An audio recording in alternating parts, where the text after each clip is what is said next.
For the last video, we're going to talk about the vertex and whether it is a maximum or a minimum. That will depend on your A value, whether the parabola opens upwards or downwards. So we're going to open this up. We're also going to talk about domain and range, which I know is everyone's favorite.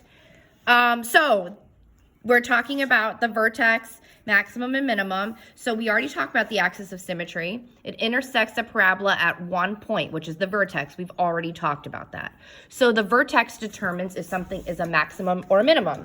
So if it is a maximum, that would be the highest point on the graph. And if it's a minimum, that would be the lowest point. The vertex is where the range of values begins. And we'll talk about that. Finding domain and range of parabolas is super easy. And you write it as y is less than or equal to a number or y is greater than or equal to a number. So let's start with the vertex. My vertex for this is here.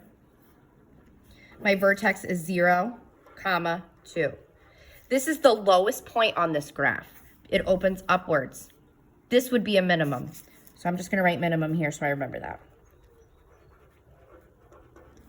The domain of quadratic functions are always the same.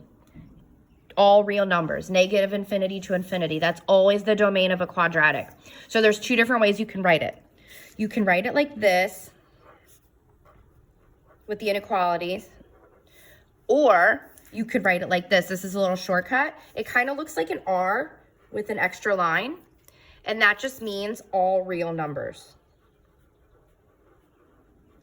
So that's just a little quick way you can write it and be done with it.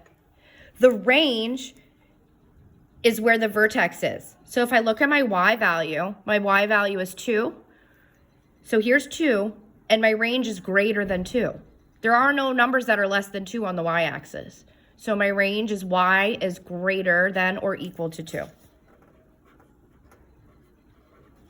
The vertex will help you find the range. Let's look here. For this one, my vertex is 2, 0. In this case, it's a maximum. It's the highest point on the graph. So really quick, when the graph opens down, you're going to have a maximum. When the graph opens up, you're going to have a minimum. The domain, like I said, same for all of them, all real numbers, done.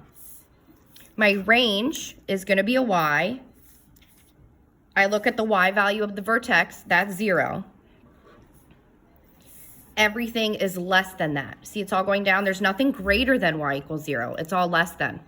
So y is less than or equal to 0. And that's it. Now you can go ahead and glue this in your journal. Thanks for watching.